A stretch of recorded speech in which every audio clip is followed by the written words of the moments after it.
The wind howled through the dense canopy of Lyra 9, bending ancient trees that glowed faintly blue in the twilight.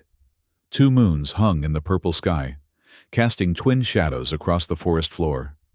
Inside, a small wooden cabin, nestled among luminescent roots. Jackson Thorne sat alone, as he had for the past 4 years. His calloused fingers tinkered with a water filtration device, adjusting the components harvested from native plants. The cabin hummed with the quiet efficiency of his automated systems, makeshift technology cobbled together from salvaged parts and ingenuity. A single light flickered overhead, powered by worn solar panels on the roof. Jackson's beard had grown wild, matching the untamed forest that surrounded his self-imposed exile. He preferred it that way, the isolation, the quiet, the distance from his past, from the government that had failed him, from the memories of his family, lost in the city uprising. Insect sounds pulsed through the night, a rhythm he had grown accustomed to during his years of solitude. Every creak, every rustle had become familiar, which is why the unfamiliar thud outside made him freeze. His hand moved instinctively to the pulse gun leaning against his workbench. 4 years in these woods had taught him caution. Nothing friendly wandered these parts after dark. Jackson approached the window, peering through the moss-covered glass. The electric blue foliage cast eerie shadows, but he could see nothing beyond the usual nighttime landscape. He waited, listening. There it was again, a soft groan, distinctly human. Someone had collapsed at the edge of his clearing. Jackson hesitated. Human contact meant complications, questions, perhaps even danger. But something in that sound, pain, desperation, pulled at something he thought had died years ago. With his pulse gun in hand, he quietly unlatched the door and stepped outside. The humid air clung to his skin as he moved cautiously toward the forest edge, following the sound. The twin moons provided just enough light to navigate the path without activating his portable lamp. That's when he saw her. A woman slumped against a tree trunk, her ash-gray skin covered in dust and what looked like dried blood. Her light armor was torn in several places, and she was breathing heavily, clutching her side. When she sensed his presence, her head snapped up, revealing intense eyes that widened with both fear and determination. "Don't come closer," she warned, attempting to stand but failing as pain shot through her body. Jackson kept his distance, pulse gun lowered but ready. "This is private property." The woman laughed bitterly. "Is it? I thought this was unclaimed forest territory." "It's my territory," Jackson replied. "Who are you? And what are you doing here?" She studied him for a moment, weighing her options. Finally, she sighed. "My name is Elira. Elira Saren." She winced as she shifted position. "I have nowhere else to go." Those words hung in the air between them. Jackson recognized the look in her eyes, the haunted gaze of someone who had lost everything. He'd seen it in his own reflection enough times. "Are you being followed?" he asked, glancing toward the deeper forest. "Yes," she admitted. "But I've thrown them off for now." She gestured vaguely at her torn armor. "Border Patrol warrior. Or I was, until they decided I was a traitor." Jackson should have told her to move on. His survival depended on staying hidden, avoiding entanglements. But the words that came out surprised even him. "Then stay with me." He helped her to her feet, supporting her weight as they moved toward the cabin. The decision had been made, in an instant, crossing a threshold he hadn't known was there. It was the first time in 4 years he'd invited anyone into his sanctuary. Inside, he sat her down at his small table and examined her wounds by the dim light. Nothing fatal. Lacerations, bruises, and what looked like a mild energy weapon burn on her arm. He prepared a bowl of vegetable broth, the only food he had ready, and placed it in front of her. "It's not much," he said, "but it will help restore your strength." Elira sipped cautiously. "Thank you." The words seemed difficult for her, as though gratitude was an unfamiliar language. "You can rest here tonight," Jackson said, preparing a makeshift bed from spare blankets. "In the morning, we'll figure out what to do." She nodded, watching him with careful eyes. "Why are you helping me?" Jackson paused, considering the question. "Because you had nowhere else to go," he finally answered, echoing her words.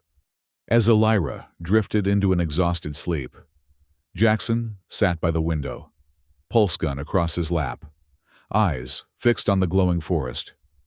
He'd just broken years of careful isolation for a stranger who admitted she was being hunted. Whether it was compassion or foolishness that had motivated him, only time would tell. The first rays of morning filtered through the canopy, casting dappled light across the cabin floor. Jackson had dozed in his chair, waking at every small sound. Elira still slept, her breathing more even now. In daylight, he could better see her features: strong jawline, short, dark hair streaked with premature silver, and the unmistakable disciplined physique of a trained warrior. When she finally stirred, her first instinct was to reach for a weapon that wasn't there. Her eyes darted around the cabin, assessing escape routes before settling on Jackson. "Morning," he said, offering a cup of something that resembled coffee. "It's made from fermented bark. Tastes terrible but keeps you alert." She accepted the cup cautiously. "How long was I out?" "About 8 hours. You needed it." Elira took a sip and grimaced. "Tastes like engine fuel." "Close enough," Jackson said with the hint of a smile. "Want to tell me who's after you and why?" Elira set down the cup. "Noctis Prime Government Forces. I was border patrol between Lyra 9 and Noctis. During a skirmish, She paused, seemingly weighing how much to reveal. "I saved a Noctan child who'd wandered into the crossfire. My superiors called it aiding the enemy. And for that, they're hunting you. For that, they stripped me of rank, implanted a tracking chip, and sentenced me to rehabilitation camps." Her eyes hardened.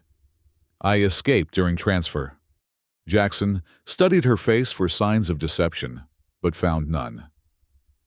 "Border Patrol warriors don't typically risk their lives for enemy children." "I don't see children as enemies," Elira replied simply. "What about you? People don't usually build hidden cabins in restricted forests unless they're running from something too." Jackson turned away, busying himself with the water filtration system. "I lost my family in the Lyra Primus uprising 4 years ago. The government's response was excessive. I designed weapon systems before that. When they wanted me to build something that could target civilians, I refused, became inconvenient." "So you disappeared?" "So I disappeared," he confirmed. "Built this place. Set up systems to be self-sufficient. Been here ever since." Elira nodded slowly. "I'm sorry about your family." Jackson didn't respond. He'd heard enough sympathies to last a lifetime. "You mentioned a tracking chip," he said instead. "How long before they track it here?" "The full signal activates in cycles. The next one is in about 24 hours. Jackson ran a hand through his beard. "Then we have 24 hours to figure out how to disable it, or get you somewhere safe." "There is no safe," Elira said. "Not while the chip is active. The only people who might be able to help are the Resistance, and I have no way to contact them." "The Resistance?" Jackson raised an eyebrow. "I thought they were just rumors." "Very real rumors. They have technology that can neutralize tracking chips, if we can find them." Jackson hesitated. Helping Elira for one night was one thing. Actively seeking out a rebel group was something else entirely. But the alternative was turning her over to authorities, who would sentence her for saving a child's life. "I might know a way," he finally said. "But first, we need to secure this place. If they're tracking you, we need to create decoys." Together, they spent the morning enhancing the cabin's defenses. Jackson installed makeshift sensors using salvaged spacecraft parts, while Elira applied her military training to set up detection systems around the perimeter.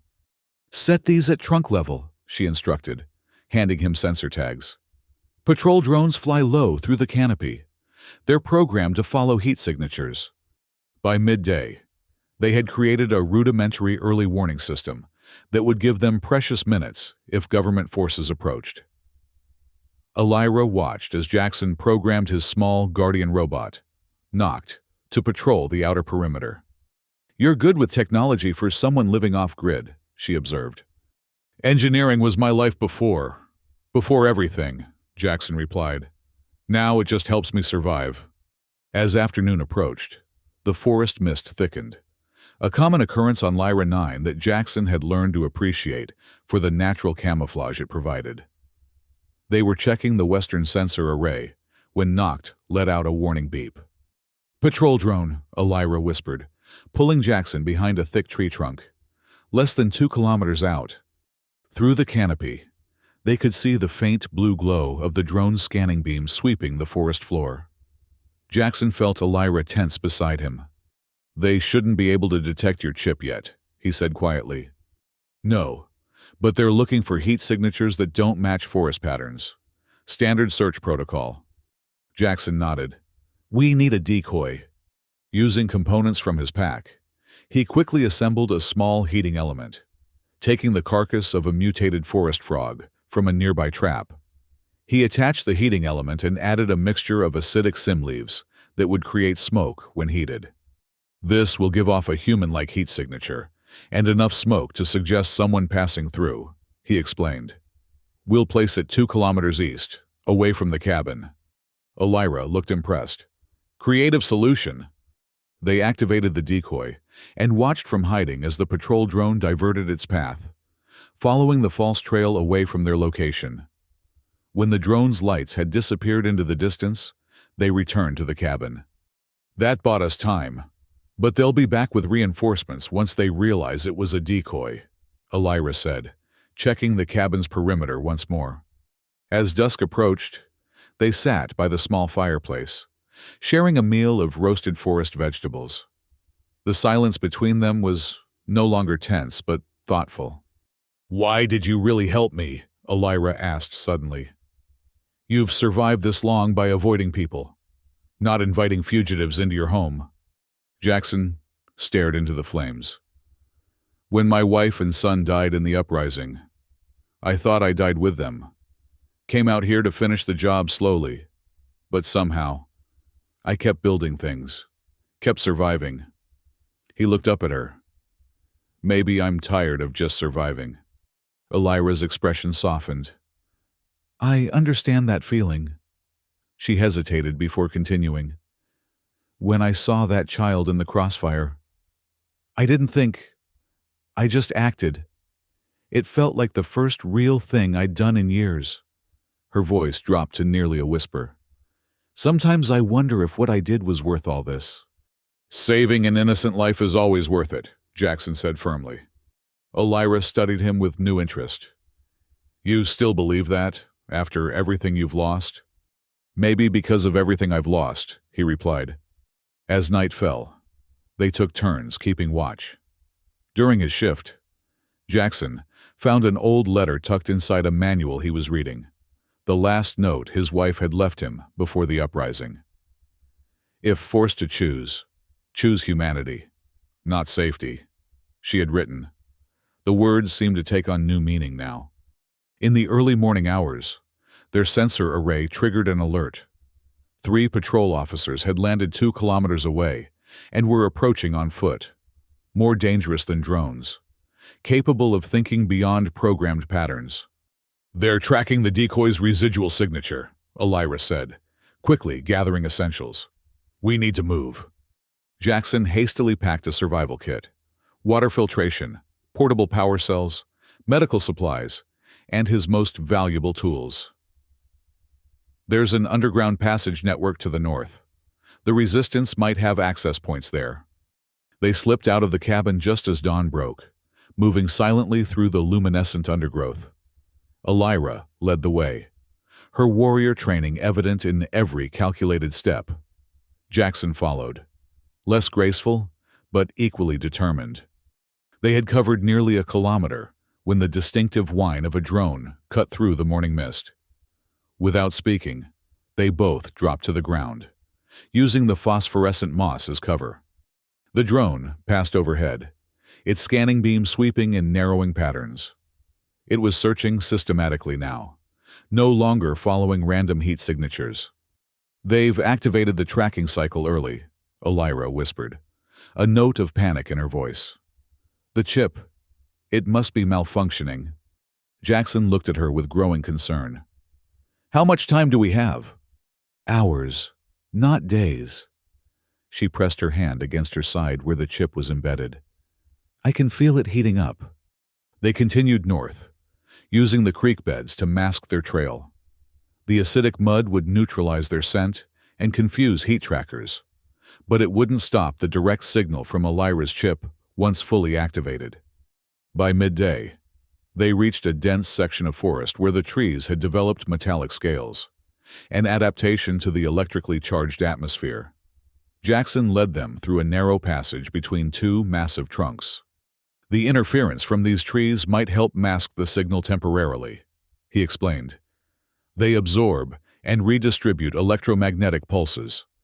As they pushed deeper into the metallic forest, Jackson accidentally triggered one of Elira's traps, a thin wire that released a small beacon. Within seconds, the distant sound of patrol officers' communications reached them. "They're triangulating our position," Elira hissed, pulling him behind a glowing fungal cluster. They crouched in silence as footsteps approached. Through the luminous foliage, Jackson could make out three figures in government uniforms, their weapons drawn. The leader, a stern-faced man with a captain's insignia, gestured for the others to spread out. "Saren," he called out, "we know you're here. The punishment for aiding enemies of the state is severe, but if you surrender now, rehabilitation is still possible." Elira tensed beside Jackson, her breathing shallow.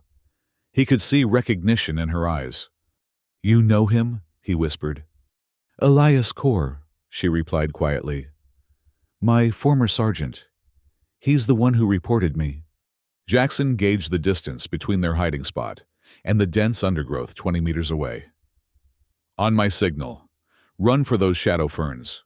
I'll create a diversion." "What kind of diversion?"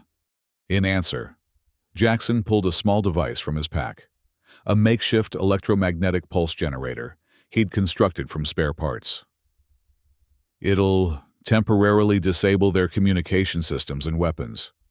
Range is limited, but it should buy us time." Elira looked skeptical. "Those are military-grade shields. Your little toy won't penetrate them." "Trust me," Jackson said. "I designed their original shields. I know the weaknesses." He activated the device, set the timer, and tossed it toward the patrol officers.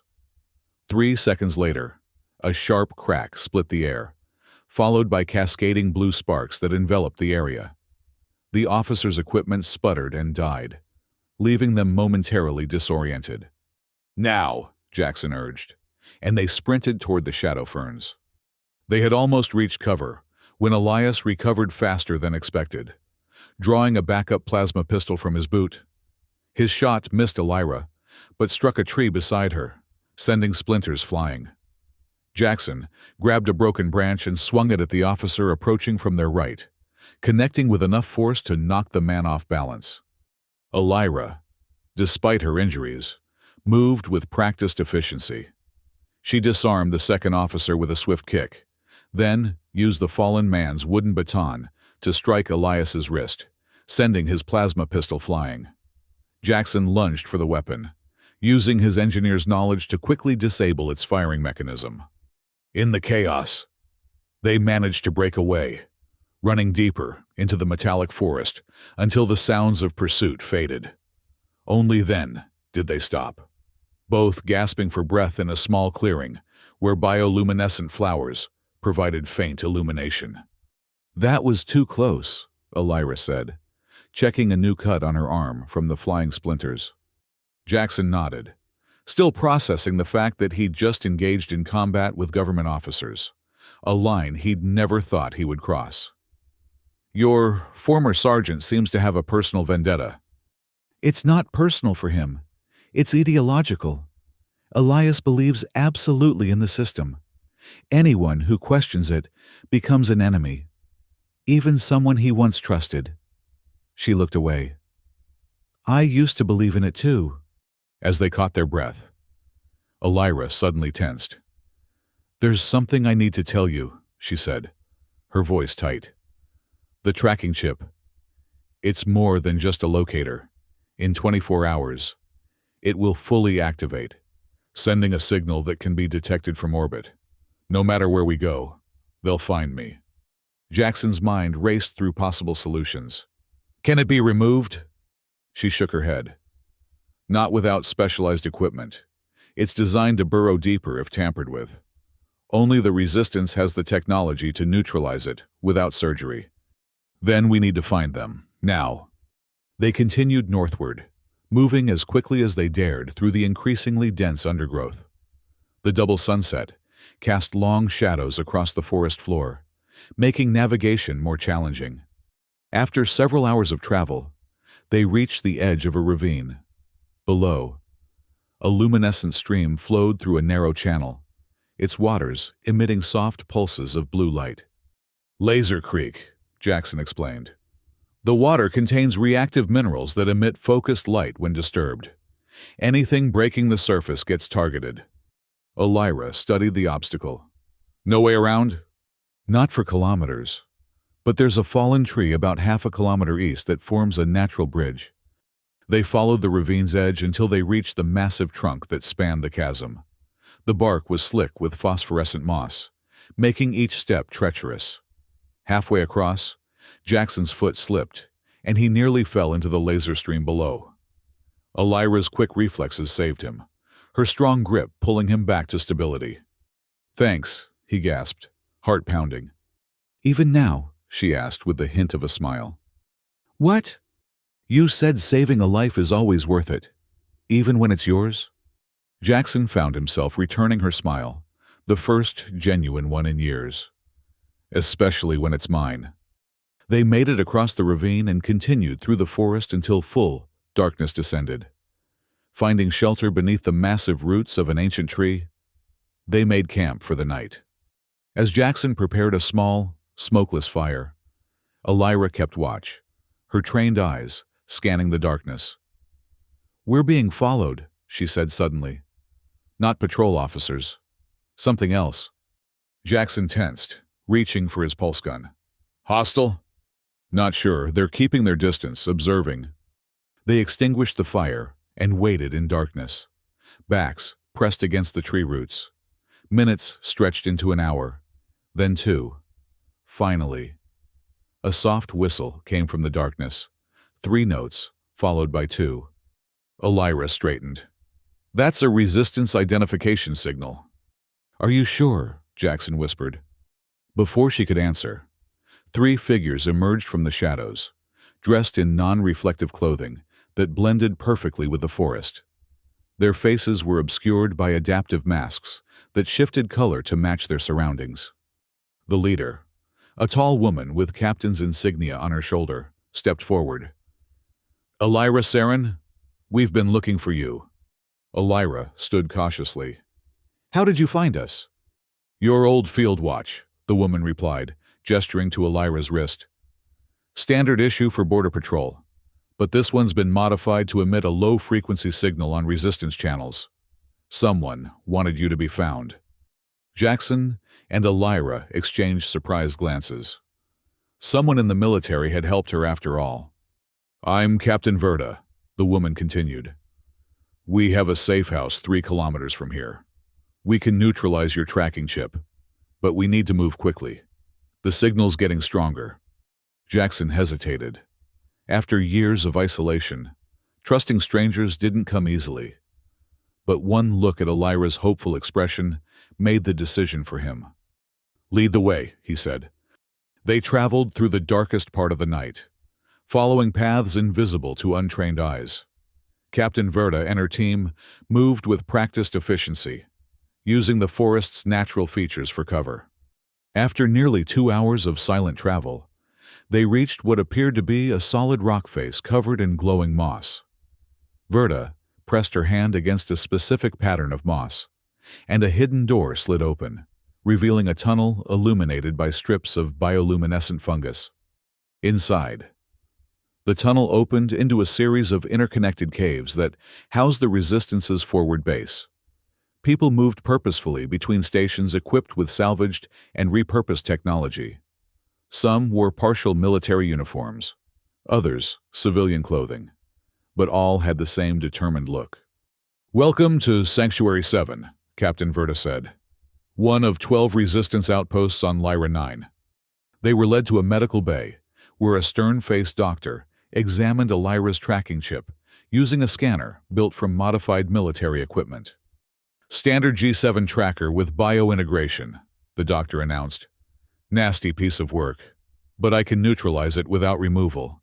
He looked at Lyra. "You'll need to be conscious for the procedure. It won't be pleasant." Lyra nodded grimly. "I've experienced worse." Jackson stayed by her side as the doctor used a precision electromagnetic tool to target the chip.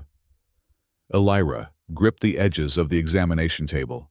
Her knuckles white as waves of pain washed over her, but she never made a sound. Jackson found himself reaching for her hand, offering silent support. After 20 minutes, that felt like hours. The doctor stepped back. "Done. The chip is dead.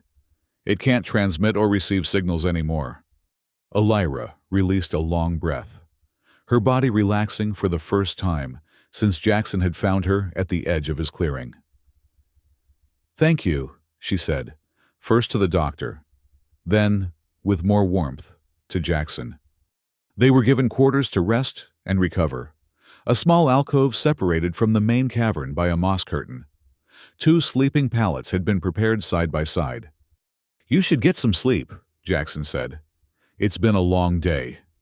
Lyra sat on the edge of her pallet, studying him. "Why did you come with me? You could have stayed in your cabin, gone back to your solitude." Jackson considered the question.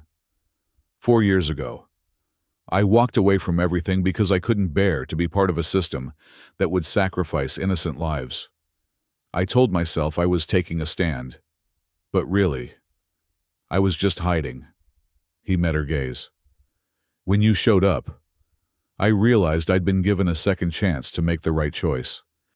"And what is the right choice?" she asked softly. "To help someone who needs it, regardless of the cost." He smiled faintly. "My wife would have approved." Lyra was quiet for a moment. "In the Border Patrol, we had a saying, 'No one gets left behind.' When I saved that child, my commanders said I'd betrayed that principle by prioritizing an enemy over my own people." Her voice grew stronger. "But they were wrong. The principle isn't about who we save. It's about recognizing that everyone deserves to be saved." Jackson nodded. "That's worth fighting for." "Yes," she agreed. "It is." They fell into a comfortable silence, both exhausted, but minds still racing from the day's events. Eventually, sleep claimed them, deeper and more peaceful than either had experienced in years. Morning in the underground base was marked not by sunlight, but by a gradual increase in the intensity of the bioluminescent lighting. Jackson woke to find Lyra already up, speaking with Captain Verta in the main cavern. "Good, you're awake," Verta said as he approached. "We need to talk about next steps." Over a breakfast of cultivated fungi and synthesized protein, Verta explained that the government forces were increasing patrols throughout the forest. They lost track of Lyra's signal, which means they'll be searching manually, more dangerous, less predictable. "What about my cabin?" Jackson asked. "Compromised," Verta replied bluntly.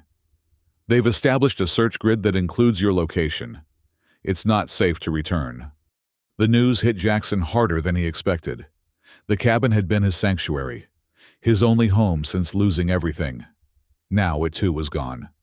Verta seemed to read his thoughts. "You have options, both of you. You can stay with the Resistance, We always need people with your skills. Or we can help relocate you to one of the outer settlements, where government control is minimal. Jackson looked at Elira, surprised to find her already watching him. Something unspoken passed between them, a connection forged through shared danger and mutual respect. I need time to decide, he said finally.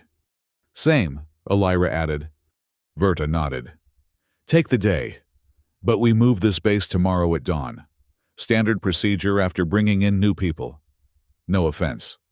Left alone, Jackson and Elira explored the underground base. The Resistance had created a self-sustaining community, complete with hydroponic gardens, water reclamation systems, and even a small manufacturing area where salvage technology was repurposed. Impressive, Jackson murmured, examining a power distribution node built from spacecraft parts. Some of this design work is brilliant. They've had to be creative to survive, Elira observed. Just like you. As they walked, Jackson found himself drawn to a decision he hadn't expected. I want to go back, he said suddenly. Elira looked at him in surprise. To your cabin? Verta said it's not safe. Not immediately, he clarified. But eventually. It's my home. Elira. The only one I have left. She studied him for a moment. And what about the government? The patrols? I have hidden from them for 4 years. I can do it again. He hesitated. But there's something I need to know first. What's that?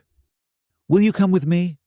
The question hung between them, full of implications neither was quite ready to articulate. Elira's expression softened. You're asking a fugitive to share your hideout? She asked, a hint of teasing in her voice. I'm asking someone who had nowhere else to go if she'd like somewhere to belong, he replied seriously. Elira's smile faded, replaced by genuine emotion. Before she could answer, an alarm sounded throughout the base. Red emergency lights flashed as resistance fighters rushed to defensive positions. Perimeter breach, someone shouted. Government forces approaching from the east. Captain Verta appeared, barking orders. Evacuation protocol! Non-combatants to the western tunnels! She spotted Jackson and Elira. You two, with me! They followed her to a communications hub where sensor displays showed multiple heat signatures moving through the forest toward the hidden entrance. How did they find us? Elira asked. Not through you, Verta assured her. Your chip is dead, but they've been increasing drone coverage of the entire region.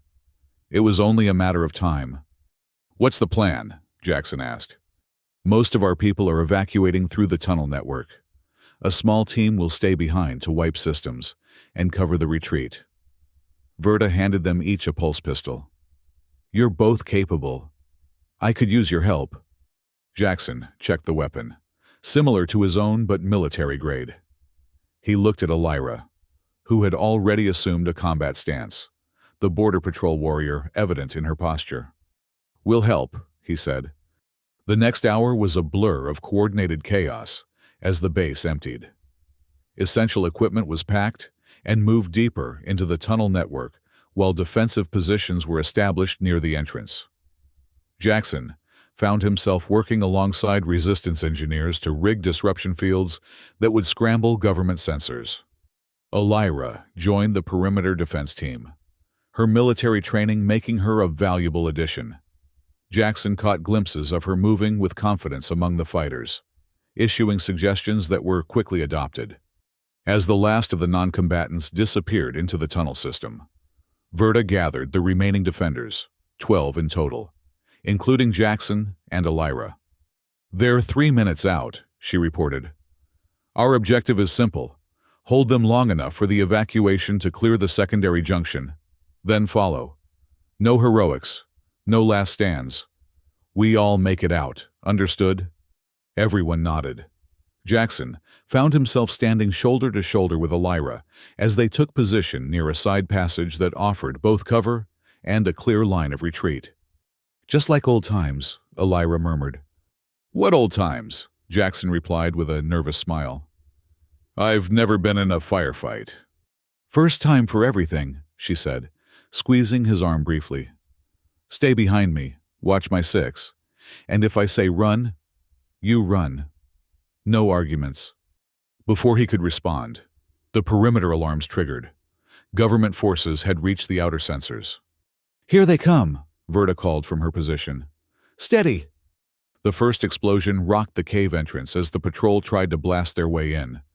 Dust and rock fragments showered down. But the Resistance's reinforced door held.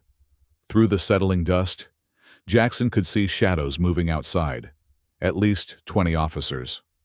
The second explosion breached the outer door, and government forces poured in, firing pulse weapons that sent energy bolts ricocheting off the cave walls. The Resistance fighters returned fire from their protected positions, creating a deadly crossfire that temporarily halted the advance. Jackson targeted the officers' equipment rather than the officers themselves, disabling communication devices and weapon power packs with precise shots.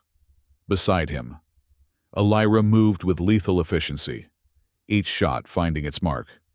For several minutes, they held their ground as the government forces sought cover behind the ruined entrance. Then, a new sound cut through the chaos, the high-pitched whine of a heavy plasma cutter. "They're bringing in cutting equipment," Verta shouted. "Fall back to position 2. The defenders retreated in coordinated pairs, maintaining covering fire as they moved deeper into the cave system. Jackson and Elira were among the last to pull back, ensuring the others reached safety. As they ducked into a narrow passage, Jackson spotted a familiar face among the government forces, Elias Kaur, Elira's former sergeant, directing the assault with cold precision. "Elias is leading them," he told Elira as they reached position 2. Her expression hardened. "He won't stop, not until he's completed his mission." The retreat continued through a series of prepared defensive positions, each slowing the government forces just enough to maintain the distance between them and the evacuees. By the 4th position, they'd reached a large chamber with multiple exits. "The main group should be clear by now," Verta announced. "Time for us to disappear as well. Teams of 2, different routes. Rendezvous at Sanctuary 3. As the defenders split up, heading for separate tunnels, a massive explosion shook the chamber. Part of the ceiling collapsed, blocking 2 of the exits and sending clouds of dust billowing through the space. When the dust settled, Jackson found himself separated from most of the group. Elira was beside him, bleeding from a cut on her forehead, but otherwise intact. Across the chamber, through the settling debris, he could see Elias and 3 officers entering, weapons raised. "Surrender! Saren!" Elias called out. "There's nowhere left to run!" Elira pulled Jackson toward one of the remaining tunnels, but a pulse blast struck the rock above it, causing another collapse that sealed the exit. "This way," Jackson whispered, pointing to a narrow crevice partially hidden by fallen rocks. They squeezed through just as Elias's team began sweeping the chamber. The crevice led to a maintenance tunnel barely wide enough for them to crawl through. They moved as quickly and quietly as possible, hearing the sounds of pursuit fade behind them. After what felt like hours, but was probably only 20 minutes, the tunnel widened enough for them to stand. By the faint glow of emergency lighting strips, Jackson could see they were in an old mining shaft, long abandoned, and not on any of the maps Verta had shown them. "Do you know where this leads?" Elira asked, her voice echoing slightly in the confined space. Jackson shook his head. "But there's air movement from that direction," he said, pointing deeper into the tunnel. "That means an exit, eventually." They followed the draft, moving carefully through the deteriorating shaft. In some places, they had to climb over collapsed sections or wade through shallow pools of mineral-rich water that glowed faintly blue. The tunnel began to slope upward, and the air grew fresher. Finally, they reached a dead end where roots had broken through the ceiling, creating a tangled mesh. "We must be near the surface," Jackson said, examining the root structure. "If we can clear these enough to squeeze through." Together, they worked to create an opening, pulling aside roots and loosening soil until moonlight shone through. With a final effort, They broke through to the surface, emerging into the forest under the light of twin moons. Jackson oriented himself by the stars. "We're northeast of the base, maybe 5 kilometers from my cabin, and about 3 kilometers from where government patrols will be establishing a perimeter," Elira added. "We need to move." They traveled through the night, using the skills they'd developed over the past days to avoid detection.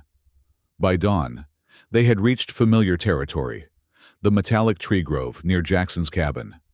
From a concealed position, they observed the cabin. 2 patrol officers stood guard outside, while a third searched the interior. "They're waiting for us," Elira whispered. Jackson nodded grimly. "They know I'll come back." He surveyed the area, thinking. "But they don't know about all my modifications to the place." He pointed to a barely visible line running along the ground near the cabin's perimeter. A buried power conduit connected to his backup systems.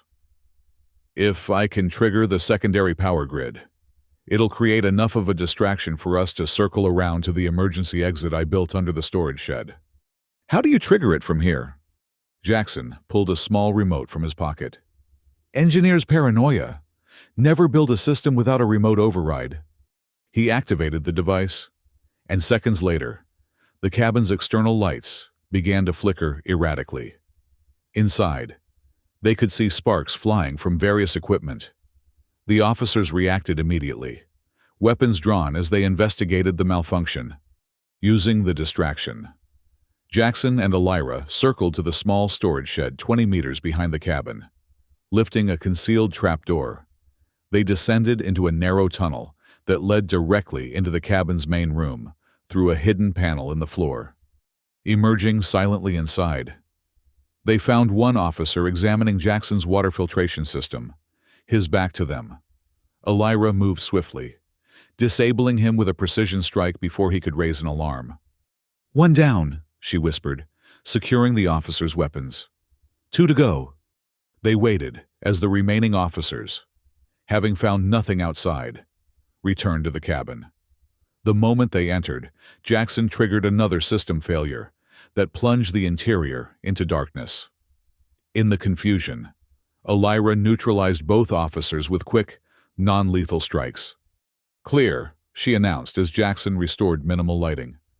They bound the unconscious officers with cord from Jackson's supplies and placed them in the storage shed, disabling their communication devices. "They'll be found eventually," Jackson said, "but it buys us time."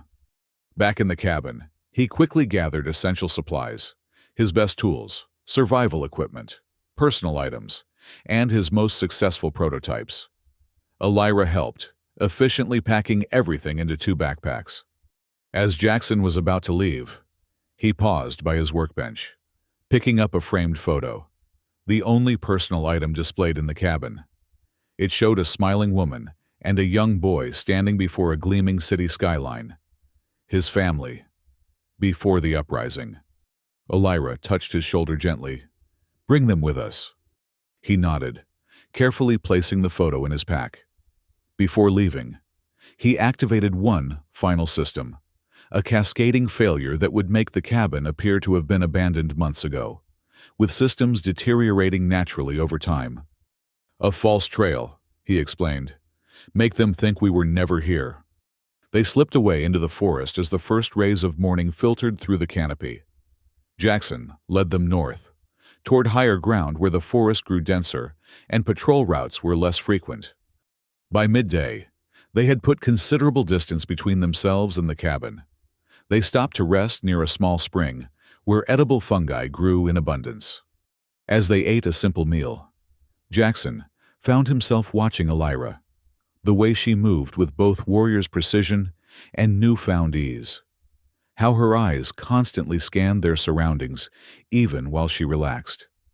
In just days, her presence had become familiar, comforting. "What?" she asked, catching his gaze.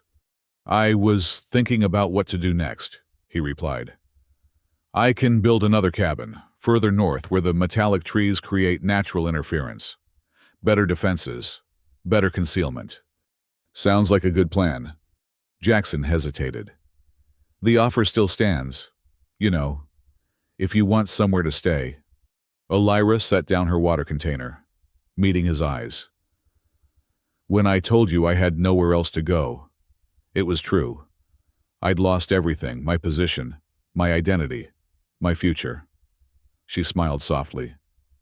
But you changed that when you said, "Then stay with me." You gave me something I thought I'd never have again. A hiding place? Jackson suggested. A home, she corrected. Someone who cared whether I lived or died. The word home resonated in ways Jackson hadn't expected. His cabin had been a shelter, a hiding place, but not truly a home, not since he'd lost his family. It had been a place to exist, not to live. I think we both needed that, he said quietly. They continued north, traveling by day and making camp at night.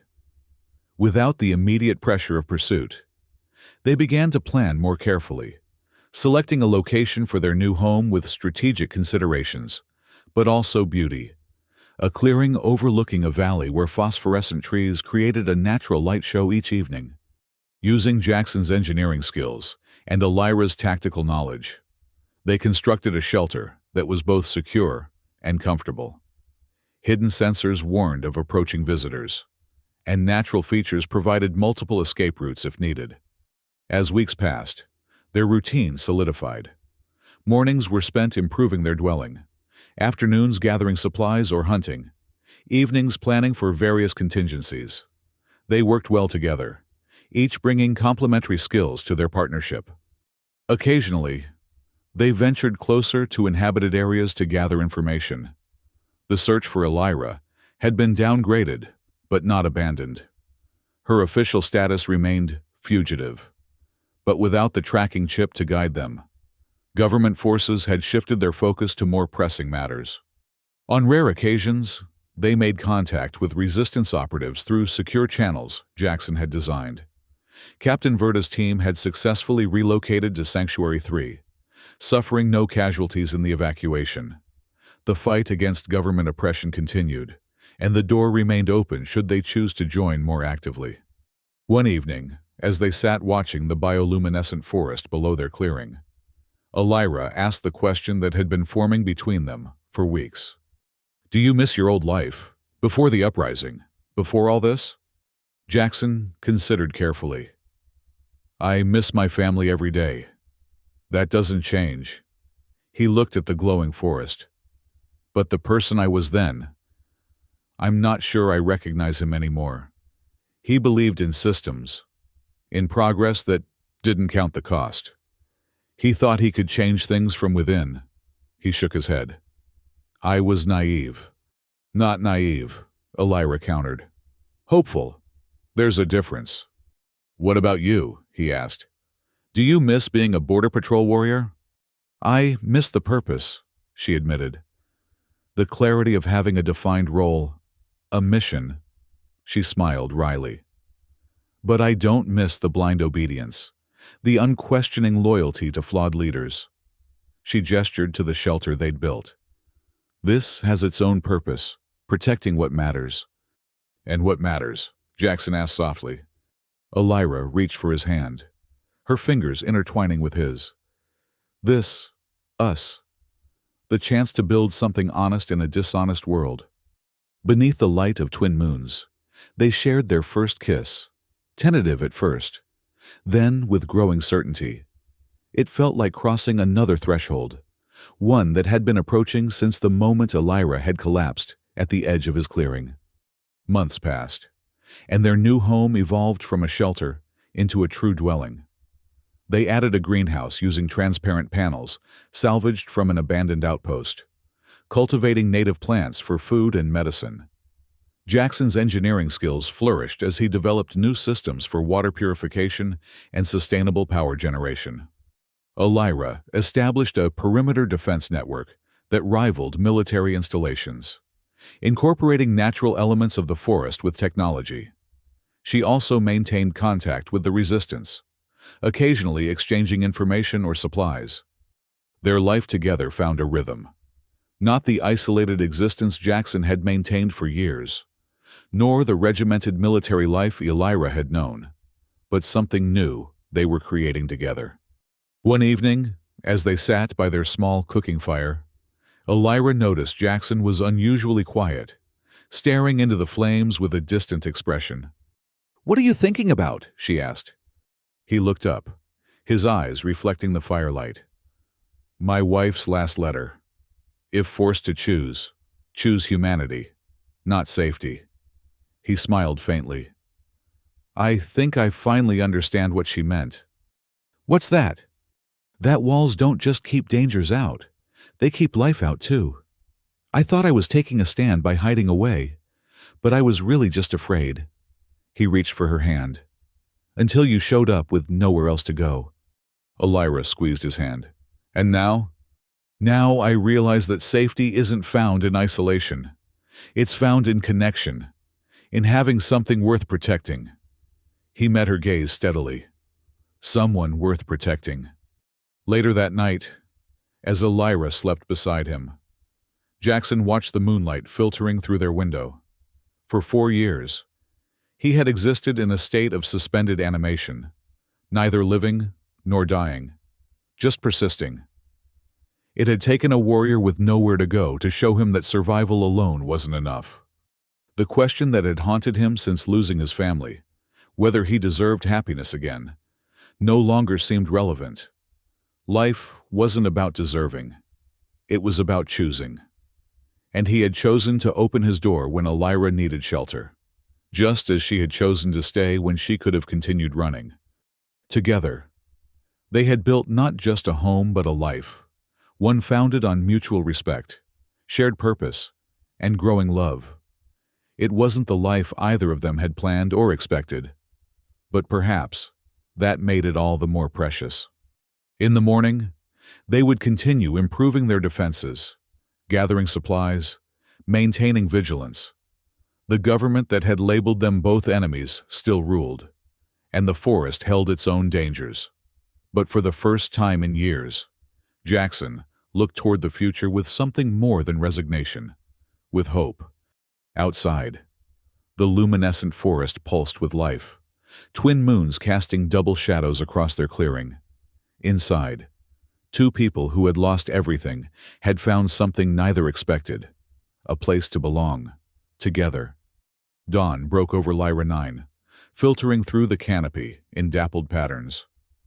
Jackson woke to find Elira already up, adjusting their perimeter sensors with the focused attention she brought to all security matters. 6 months had passed since they'd established their new home, longer than either had initially expected to remain in one place. What had begun as a temporary shelter had evolved into something permanent, a testament to their shared determination and complementary skills. The new cabin was larger than Jackson's original dwelling, built into the side of a hill for natural insulation and camouflage. The exterior was covered with native vines that changed color with the seasons, making the structure nearly invisible from a distance. Inside, they had created not just a functional space, but a home, with separate areas for sleeping, working, and daily living. Jackson's engineering workshop occupied one corner, filled with projects in various stages of completion. Currently, he was developing a communication system that could transmit through the forest's natural electromagnetic interference, potentially allowing secure contact with resistance outposts without risking detection. Elira had established a training area behind the cabin where she maintained her combat skills and had begun teaching Jackson basic self-defense techniques. Though initially reluctant, he had proven a quick study, his engineer's mind analyzing movements and finding efficiencies. Their days had fallen into a comfortable routine of shared tasks and individual projects, punctuated by occasional ventures deeper into the forest or to the edges of settled areas for supplies they couldn't produce themselves. "Perimeters secure," Elira announced, returning from her morning check. "Though we should reinforce the eastern sensor array before the electrical storms start next week." Jackson nodded, pouring her a cup of his improved forest bark coffee. It still tasted terrible, but they'd both grown accustomed to it. "I'll fabricate new housings today. The last batch corroded faster than expected." They sat together for breakfast. Cultivated fungi and protein, synthesized from native plants, discussing the day's tasks with the easy familiarity of people who had learned to work as a unit. "Any word from Verta?" Jackson asked. Elira shook her head. "Not since last month's drop. But that's not unusual. Communications blackout was standard procedure after the raid on their supply depot. The resistance had become more active in recent months, disrupting government operations and spreading information about abuses of power. Though Jackson and Elira maintained their distance from direct involvement, they provided technical support and shared intelligence when possible. After breakfast, they went about their separate tasks, Jackson to his workshop, Elira to hunt for specific medicinal plants that grew near the Laser Creek. They had learned to balance independence with partnership, each respecting the other's expertise while contributing to their shared survival. By midday, Jackson had completed the new sensor housings and was testing a prototype communication device when knocked. His refurbished Guardian robot emitted a series of urgent beeps. Someone was approaching their perimeter, not from the ground, but from above. He activated the security screen, watching as a small aircraft appeared on the display, moving slowly through the canopy gaps. It wasn't a standard patrol vessel, smaller, unmarked, and flying a deliberate search pattern. Jackson grabbed his pulse gun and emergency pack, then signaled Elira through their personal communicators. Unidentified aircraft approaching from the northwest. Not military configuration. Her response was immediate. Heading back. Activate Protocol 3. Protocol 3 was their emergency concealment procedure, shutting down all powered systems, activating the thermal dampening field, and preparing for either defense or evacuation depending on the nature of the threat. Jackson moved quickly, powering down non-essential systems and engaging the dampening field that would mask their heat signatures. By the time Elira returned, the cabin appeared abandoned, its energy signature matching the surrounding forest. They watched from concealment as the aircraft made another pass overhead, then descended into a small clearing half a kilometer away. "Resistance vessel," Elira said suddenly, recognizing the modified engine configuration. "That's one of Verta's scout ships." Still cautious, they approached the clearing using forest cover.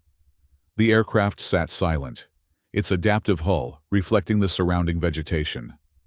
A single figure stood beside it, Captain Verta herself, scanning the forest with military precision.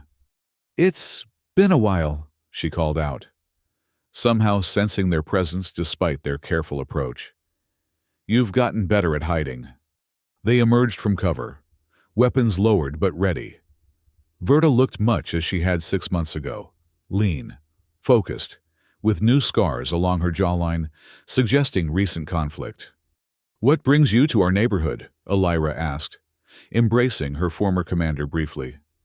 "Information," Verta replied, her expression grave. "And a warning. The government has developed a new scanning technology, quantum resonance detection. It can identify human biological signatures through most conventional shielding, including your dampening field." Jackson frowned. "How advanced is the deployment?" "Early stages. They've installed it on 3 patrol vessels so far, all operating in the southern regions. But they're expanding quickly." Verta handed them a data crystal. "This contains the technical specifications and patrol schedules. I thought you might find it useful." "Thank you," Jackson said, examining the crystal. With this information, he could develop countermeasures. "There's more," Verta continued. "Elias Core has been promoted to Regional Security Commander. He's been given special authority to continue the search for high-value fugitives, which includes both of you." Elira's expression hardened at the mention of her former sergeant. "He's still obsessed with finding me?" "It's more than obsession now," Verta replied. "It's his path to power. Your capture would cement his position in the new security hierarchy." She hesitated before adding, "And he has your file, Elira. He knows about your family connection to the northern settlements." Jackson looked at Elira in surprise. She had rarely spoken of her life before the border patrol. "My sister," Elira explained, seeing his confusion. "She lives in an agricultural colony near the northern pole. We haven't spoken in years. Political differences. But if Elias thinks I might seek shelter there—" "He'll use her as bait," Verta confirmed. "Or worse." Elira paced the small clearing, processing this new threat. "She's innocent. She has children." "The government doesn't recognize innocence anymore," Verta said grimly. "Only compliance or resistance." Jackson watched the emotions play across Elira's face. Concern, anger, determination. In the months they'd been together, he'd come to read her expressions as clearly as engineering schematics. "We need to warn them," Elira said finally. "That's why I'm here," Verta replied. "I can take you to the northern settlement. My ship has experimental cloaking technology. It can evade the new scanners, at least for now." Jackson and Elira exchanged a look that conveyed an entire conversation. Their home was secure, but no place was truly safe if this new technology spread. More importantly, Elira's family was in danger because of her. "How soon can we leave?" Jackson asked. "Immediately," Verta said. "Pack only essentials. We'll be flying low through the canopy. It's not comfortable, but it's safer than higher altitudes where long-range scanners operate." They returned to the cabin and quickly gathered their emergency supplies: weapons, communications equipment, medical kits, and a few personal items. Jackson carefully packed his most important prototypes and the tools he couldn't replace. As Elira secured the cabin's defensive systems, setting them to autonomous operation in their absence, Jackson took a final look around the home they had built together. Unlike his first cabin, this place represented not just survival, but growth, a life rebuilt from ruins. "We'll come back," Elira said softly, reading his thoughts. He nodded, taking her hand. "Home is where we are together, not the structure around us." They left the cabin hidden beneath its canopy of color-changing vines, the dampening field active, automated systems maintaining the illusion of abandonment. If anyone searched the area, they would find only forest and shadows. Verta's aircraft was designed for stealth, its interior cramped but functional. They secured their supplies and took positions for the journey north. "Flight time approximately 4 hours," Verta informed them as the engines hummed to life. "We'll stay below canopy level most of the way to avoid detection." The ship rose silently, then slipped between massive tree trunks with precision that spoke of both advanced technology and skilled piloting. Through viewport panels, Jackson watched their home disappear behind them, swallowed by the luminescent forest. The journey north revealed changes in the landscape neither had witnessed in their months of stationary living. The dense jungle gradually gave way to sparser growth, the trees shorter but hardier, adapted to the colder climate near the polar region.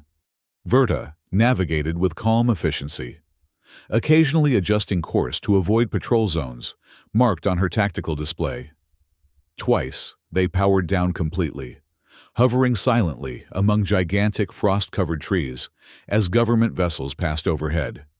During these pauses, Elira shared more about her sister Mira and the northern agricultural settlement, a community of scientists and farmers developing cold-weather crops that could thrive in Lyra 9's harsh polar environment. Politically neutral, they supplied food to both government facilities and independent outposts, maintaining their autonomy through essential service. "Mira chose science over service," Elira explained. "When I joined the Border Patrol, she called it enabling oppression. We argued. Haven't spoken since." "How long?" Jackson asked. 6 years, Elira replied quietly. "Her children have never met me." The implication hung heavily between them. This reunion would come not from reconciliation, but from danger Elira had inadvertently brought to her sister's door. As they approached the northern settlement, the forest opened into carefully cultivated fields, enclosed in transparent domes that protected crops from the harsh climate. Beyond the agricultural domes, a cluster of buildings formed the community center, functional architecture with minimal ornamentation, designed for efficiency in the polar environment. Verta set the aircraft down in a designated landing area at the settlement's edge. "I'll remain with the ship," she told them, less explaining that way. "The community leaders know me as a traitor, not resistance." Elira nodded, understanding the need for discretion. She and Jackson disembarked, their breath visible in the cold air. The settlement appeared peaceful, residents moving between buildings with purpose, but without the hurried tension characteristic of government facilities. They approached the community center, a circular structure that housed administrative offices and common areas. Inside, the warmth was immediate, as was the suspicious gaze of the security officer at the entrance. "State your business," he said, hand resting near his sidearm. "I'm here to see Mira Saren," Elira replied. "I'm her sister." The officer's eyes widened slightly in recognition. "Wait here." He disappeared through an inner door, returning moments later with a woman whose resemblance to Elira was unmistakable. The same strong features and direct gaze, though her hair was longer and streaked with premature silver. Mira stopped several paces away, her expression a complex mixture of shock, concern, and lingering anger. "Elira." Her voice was controlled, revealing little. "This is unexpected." "Hello, Mira," Elira replied, equally measured. "I wouldn't have come if it wasn't important." Mira studied her sister for a long moment, then nodded to the security officer. "It's fine, Tomas. They're with me."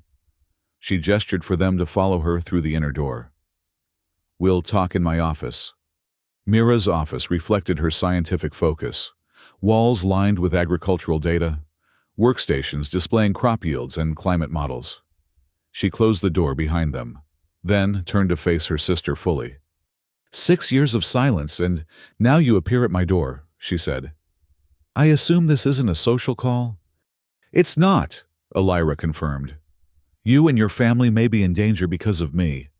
Briefly, but thoroughly, Elira explained her situation, the border incident, her fugitive status, and Elias Corps' new authority. Jackson added details about the quantum resonance technology, explaining its capabilities in terms Mira would understand. As they spoke, Mira's expression shifted from skepticism to concern. When they finished, she sat heavily in her office chair. "So the government thinks I might harbor you," she said, "despite our estrangement." "Elias knows about our family connection," Elira confirmed.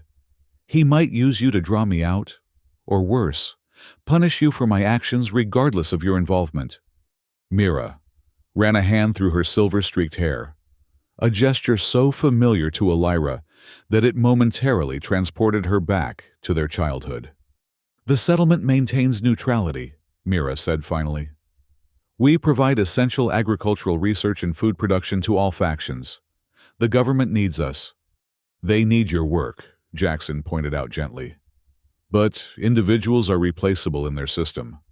Mira looked at him sharply, then back to Elira. "And who is this? Your fellow fugitive?" "Jackson Thorne," Elira replied. "Former engineer. Now my—" She hesitated, searching for the right term. "Partner," Jackson supplied. "In all ways that matter." Something in Mira's expression softened slightly. "I see." She stood, moving to a window that overlooked the agricultural domes. "I have 3 children, Elira, ages 8, 6, and 4. They've never known conflict or fear. I've worked hard to ensure that." "I know," Elira said quietly. "That's why I'm here, to warn you, to help protect them if I can." Mira turned back, studying her sister. "You've changed." "We both have." A moment of understanding passed between them, acknowledgement of the years and experiences that had shaped them into the women they now were. "What do you suggest?" Mira asked. I won't uproot my family based on speculation. Not speculation, Jackson corrected. We have concrete intelligence about Core's plans and the new technology. He retrieved the data crystal from his pack. This contains everything we know, including patrol schedules and scanner specifications. Mira took the crystal, examining it. This would be valuable to our security team. She looked up at them. But it doesn't solve the immediate problem. If they come looking for you here, we won't stay, Elira assured her. We just needed to warn you, give you time to prepare contingencies. Where will you go? Elira and Jackson exchanged glances. We haven't decided yet, Elira admitted. Back to our home in the forest, perhaps, or deeper into resistance territory. Mira considered this, then made a decision. Stay tonight. At least, meet my family. We can discuss options with our security council in the morning. Her expression softened further. My children should meet their aunt at least once, whatever comes next. The invitation, unexpected and meaningful, momentarily left Elira speechless. She nodded, emotion evident in her eyes. They spent the evening with Mira's family in their comfortable dwelling near the community center. Her husband, Taryn, was a hydroponic specialist who had designed many of the settlement's growing systems. Though initially wary of the fugitives in his home, his manner warmed considerably when Jackson showed genuine interest in his work. The children, Lyra, Jace, and little Kira, were curious about their aunt and her companion. Despite the circumstances, there was joy in the meeting, connections forming between people who should have known each other years ago. After the children were asleep, the adults gathered in the living area to discuss options more frankly. Our security is good, but not designed for military confrontation, Taryn explained. If Core brings a full patrol unit, he won't want witnesses, Elira said. More likely a small team, operating with unofficial authority. Which could be worse, Jackson added. No accountability, no protocols to follow. Mira nodded grimly. We've had incidents before. Government inspectors overstepping their authority, but nothing targeted at specific families. What about evacuation? Elira suggested. Not the entire settlement, but your family specifically. To where? Taryn asked. This is our home, our work. Jackson leaned forward. There are options. Resistance territories. Independent settlements beyond government reach. Settlements built on what? Mira challenged. Our work here matters. Elira. We're developing crops that could feed millions on nutrient-poor worlds. We can't abandon that. The conversation continued late into the night, weighing risks against responsibilities, safety against purpose. No perfect solution emerged. But by morning, they had developed a layered approach, increased security, emergency protocols, and contingency plans for various scenarios. The Settlement Security Council, meeting early the next day, reviewed the intelligence from the data crystal with grave concern.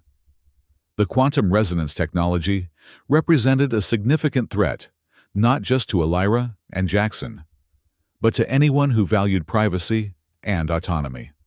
This goes beyond your situation, the council leader told them. If this technology proliferates, it changes the balance of power throughout the region. A decision was made to share the technical specifications with allied settlements and resistance outposts, creating a collaborative effort to develop countermeasures. Jackson offered his expertise, detailing potential weaknesses in the system that could be exploited. As the meeting concluded, an alert sounded throughout the settlement, proximity warnings triggered by approaching vessels. 3 government ships entering our airspace, the security officer reported. Standard patrol configuration, but their approach vector is directly toward the community center. Elira and Jackson exchanged alarmed glances. Either their presence had been detected despite Verta's cloaking technology, or the timing was a grim coincidence. We need to leave, Elira said to Mira. Our presence puts everyone at risk. Mira grabbed her sister's arm. There's no time. They're already in scanning range. If you try to run now, they'll definitely detect you. The Security Council quickly shifted to emergency protocols, directing residents to continue normal activities while preparing defensive measures out of sight. Jackson contacted Verta through their secure channel, warning her of the approaching patrol. Already aware, she replied tersely. Maintaining stealth mode. We'll extract you when possible. With no immediate escape option, they needed to hide in plain sight. Mira led them to her research lab in the agricultural domes, providing lab coats and identification badges for temporary disguise. You're visiting agricultural specialists, she instructed, adjusting their badges. Keep your heads down, focus on the plants, and let me do any talking if necessary. Through the dome's transparent sections, they could see the government vessels landing near the community center. Officers disembarked, led by a familiar figure, Elias Kaur, his regional commander insignia prominent on his uniform. He came himself, Elira murmured, instinctively moving deeper into the rows of experimental crops. Jackson positioned himself between her and the entrance, continuing to examine plant specimens as if deeply interested in their characteristics. Around them, other researchers continued their work, though tension was evident in their movements. Mira greeted the inspection team at the dome entrance, her professional demeanor betraying no hint of the fugitives hidden among her staff. They watched from peripheral vision as she guided Elias and two officers through the facility, explaining research protocols and agricultural innovations with practiced ease. Your work is impressive, Dr. Saren, Elias said, his voice carrying through the quiet dome. The government values your contribution to planetary sustainability. We serve all communities on Lyra 9, Mira replied diplomatically, government and independent alike. Elias smiled thinly. A commendable position, though increasingly difficult to maintain in current circumstances. He glanced around the facility. I understand you have family visiting? New research collaborators, perhaps? The question, too specific to be coincidental, confirmed their fears. Somehow, he knew or suspected their presence. My team expands seasonally, Mira answered smoothly. We bring in specialists for particular growth cycles. Elias nodded, seemingly accepting the explanation. Then he removed a small device from his uniform pocket, a compact scanner with a pulsing blue light. You'll forgive the intrusion, he said, but we're testing new security protocols. This scanner identifies individuals with specific biological markers, useful for detecting contamination or unauthorized presence. He activated the device, and the blue light swept across the dome.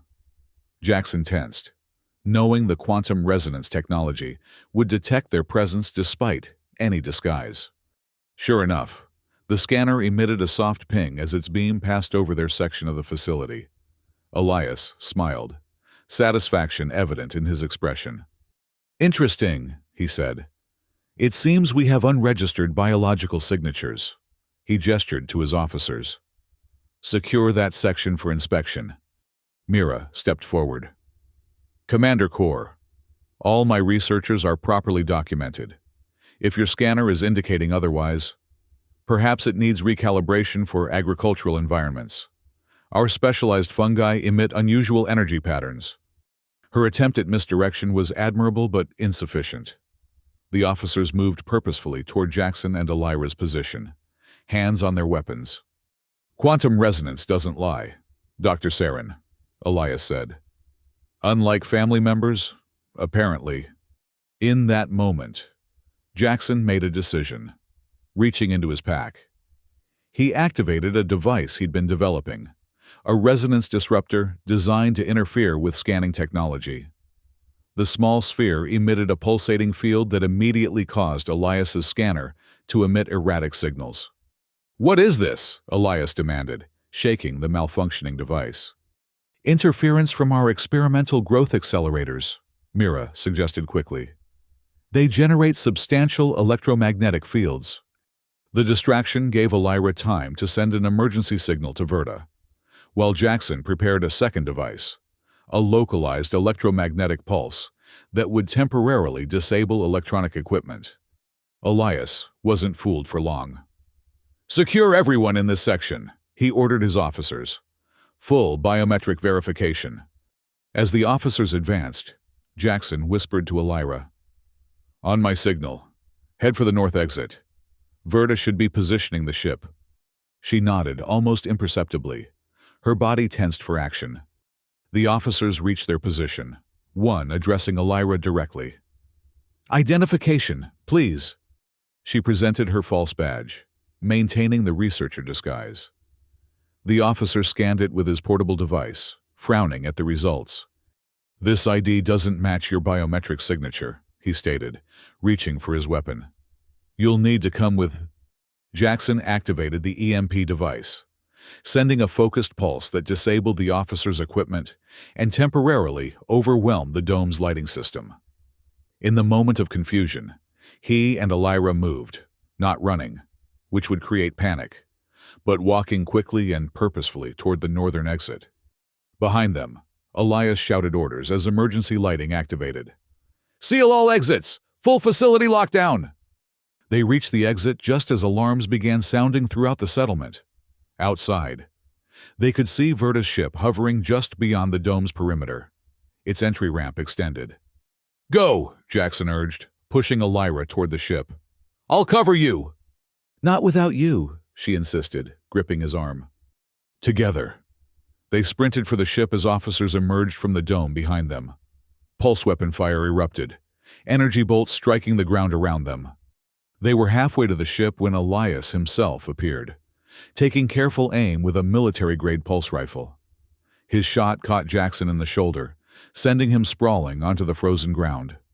Elira turned back instantly, drawing her own weapon and returning fire with precision that forced Elias to take cover. She reached Jackson, helping him to his feet despite his injury. "Leave me," he gasped, the pain evident in his voice. "Get to the ship." "No one gets left behind," Elira replied firmly, supporting his weight as they continued toward Verta's vessel. Elias emerged again, taking aim for a killing shot, but was forced back by unexpected fire from the settlement's security officers, led by Thomas. The settlement had chosen sides, protecting their own, despite claims of neutrality. With covering fire from multiple directions, Elira and Jackson reached the ship. Verta helped pull them aboard as the entry ramp began closing. "Hang on!" she shouted over the engine noise, rushing to the controls. The ship lifted off, just as government officers reached its previous position, their weapons fire harmlessly dispersing against its armored hull. Through the viewport, Elira caught a final glimpse of Mira standing at the dome entrance, her expression a mixture of resolve and farewell. "We need medical attention," Elira called to Verta as the ship accelerated away from the settlement. "Jackson's hit." Verta engaged the autopilot and moved quickly to help. Together, they eased Jackson onto a narrow medical berth built into the ship's rear compartment. "Pulse rifle burn," Verta assessed, examining the wound. "Deep tissue damage but no vital systems hit." She retrieved a medical kit from a storage compartment and began treatment. "He'll need proper medical care, but this will stabilize him for now." Jackson grimaced as Verta applied a regenerative patch to his shoulder. "Did we compromise the settlement?" he asked, his voice strained. "Mira and her family?"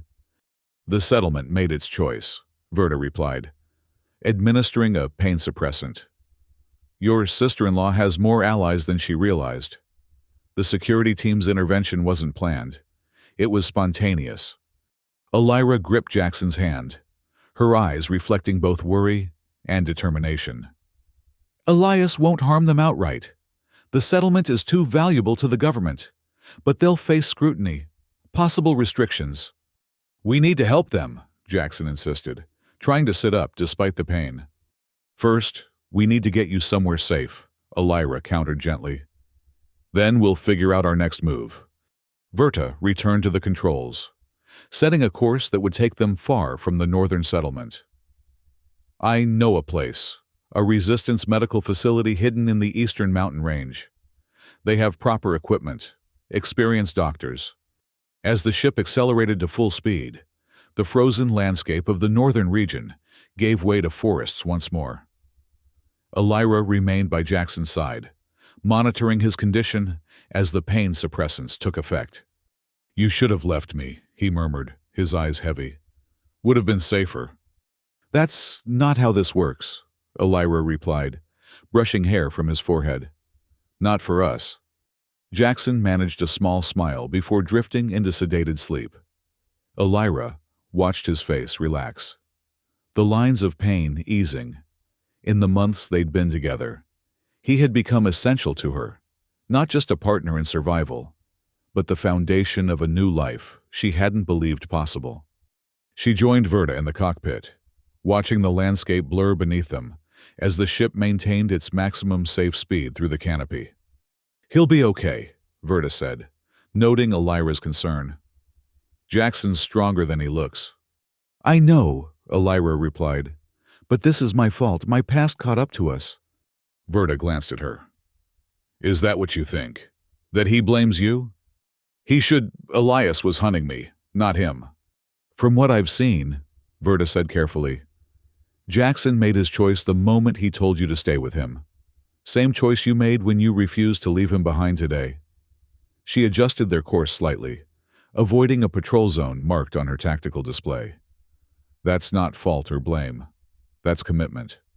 Elira considered this as they flew eastward, the twin suns beginning their descent toward the horizon. The events at the settlement replayed in her mind, not just the confrontation and escape, but the unexpected reunion with her sister, the nieces and nephew she'd finally met. The bonds formed despite years of separation. "What will happen to them?" she asked eventually. "To Mira and her family?" Verta sighed. "Hard to say. Best case, increased surveillance but continued operation. Worst case, relocation to a more controlled facility." She glanced at Elira. "But your sister struck me as someone with contingencies in place." "She always was the planner," Elira admitted with a faint smile. "Even as children." They flew in silence for a time, each lost in thought as the landscape below changed from dense forest to increasingly rugged terrain. Eventually, the eastern mountain range appeared on the horizon, massive peaks that thrust upward from Lyra 9's surface like nature's fortifications. Verta guided the ship into a narrow canyon, following a route that seemed to lead nowhere until, suddenly, the rock face before them shimmered and revealed a concealed hangar entrance. The ship slipped inside, and the holographic camouflage resealed behind them. The Resistance Medical Facility was larger than Elira had expected, a complex of chambers and tunnels carved into the mountain itself. As they landed, medical personnel approached with a hover stretcher for Jackson. "Pulse rifle wound, approximately 2 hours old," Verta informed the lead doctor. "I've applied temporary regenerative treatment and pain management."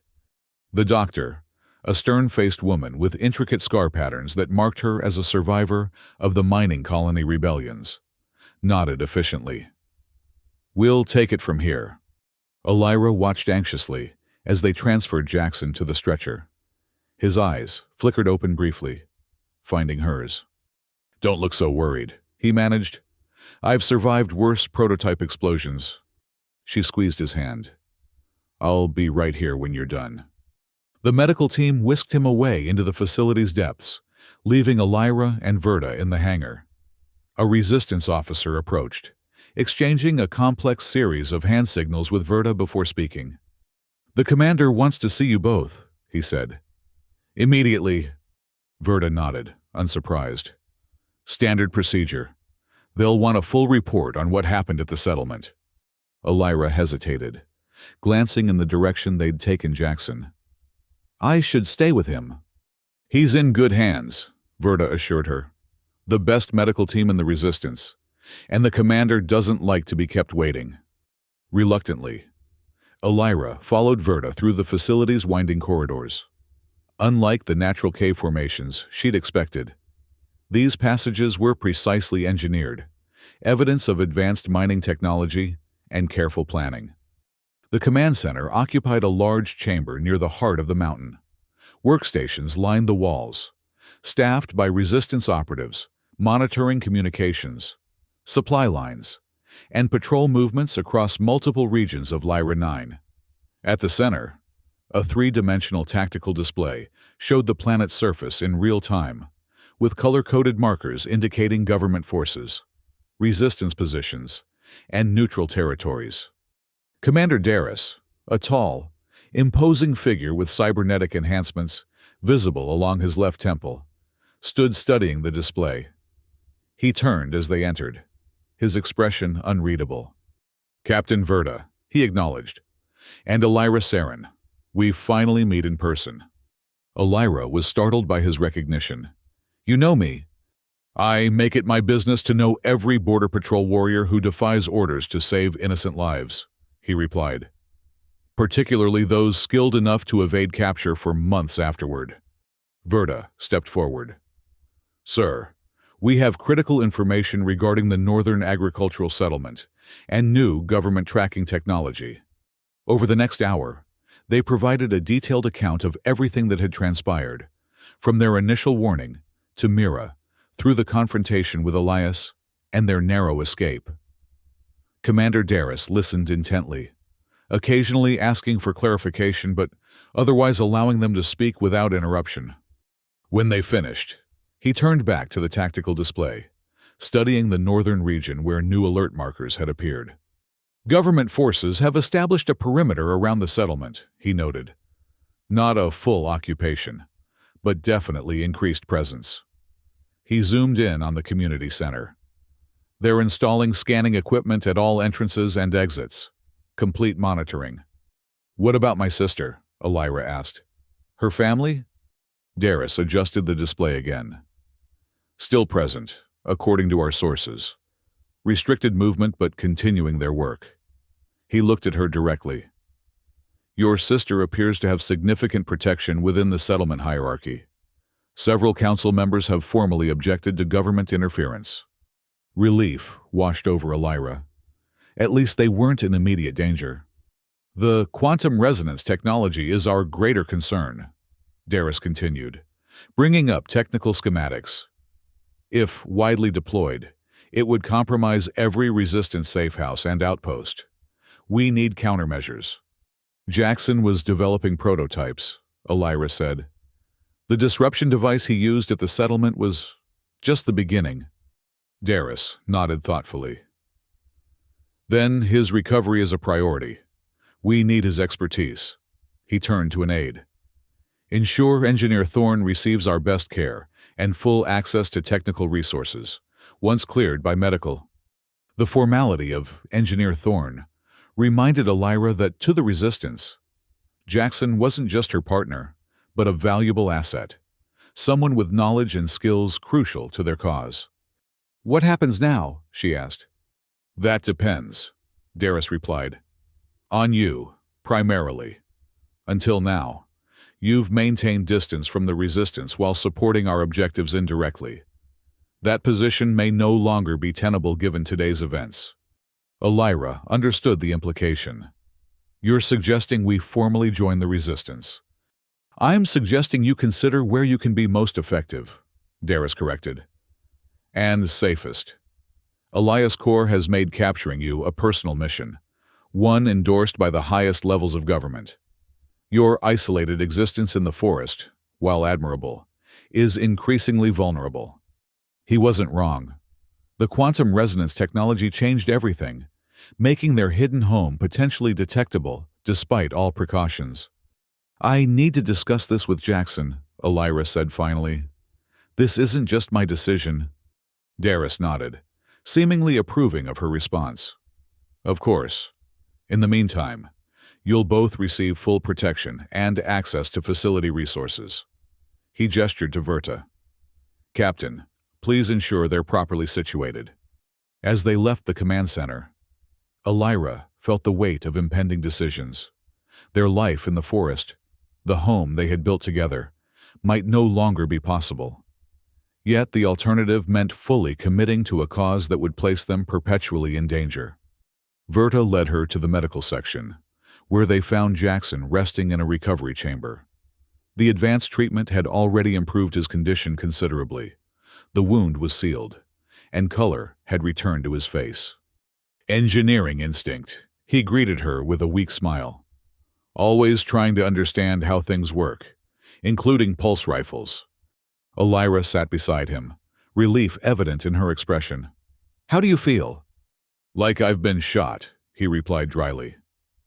"But the doctor says there's no permanent damage. I'll have full mobility once the tissue regeneration completes." He glanced around the medical chamber. "Impressive facility. How long have they been established here?" 3 years, Verta answered. "Built into an abandoned mining complex. The government believes it was depleted decades ago." Jackson nodded appreciatively. "Smart use of existing infrastructure. Minimal energy signature that way." The technical assessment was so characteristic of him that Elira felt a wave of affection. Even injured, and in unfamiliar surroundings, his engineer's mind remained active, analyzing and understanding. "The commander wants to talk with you when you're recovered," she told him. "About the quantum resonance technology and potential countermeasures." "Already working on ideas," Jackson said, tapping his temple. The prototype disruptor was promising but limited in range and duration. With proper resources, I could develop something more effective. Verta excused herself, leaving them alone in the recovery chamber. When she was gone, Elira took Jackson's hand, her expression growing serious. "They want us to join them formally," she said quietly.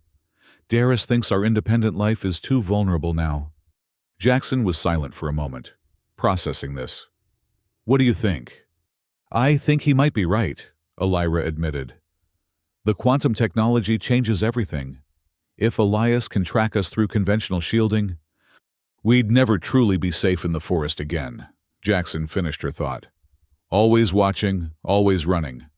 "But joining the resistance means committing to their fight," Elira continued. "Not just supporting from the sidelines, but becoming active participants, targets." Jackson squeezed her hand. "We're already targets, Elira. Have been since the moment I said, 'Then stay with me.'" The simple truth of this statement hung between them. Their paths had merged irrevocably that night at the edge of Jackson's clearing. Two solitary individuals forming a unit that was stronger than either alone. "Whatever we decide," Jackson added, "we decide together." Elira nodded, feeling the tension in her shoulders ease slightly. Whatever challenges lay ahead, they would face them as they had faced everything since their meeting, side by side. Over the next few days, Jackson's recovery progressed rapidly, accelerated by the advanced medical technology available at the facility. As soon as he was able, he began working with the Resistance technical team, sharing his knowledge of government systems and developing countermeasures for the quantum resonance technology. Elira, meanwhile, joined tactical planning sessions, providing valuable intelligence about border patrol protocols and security systems. Her warrior training and first-hand experience with government operations made her insights particularly useful. They were given quarters together, a small but comfortable chamber deeper in the mountain complex. Unlike their forest cabin, these surroundings were utilitarian, lacking natural light and the sounds of the living forest they had grown accustomed to. But there was safety in the solid rock walls and sophisticated security systems. A week after their arrival, Commander Darius called them to a private meeting in his office, a spare room with few personal touches, beyond a collection of geological specimens arranged on a shelf. "You've both contributed significantly in a short time," he began without preamble.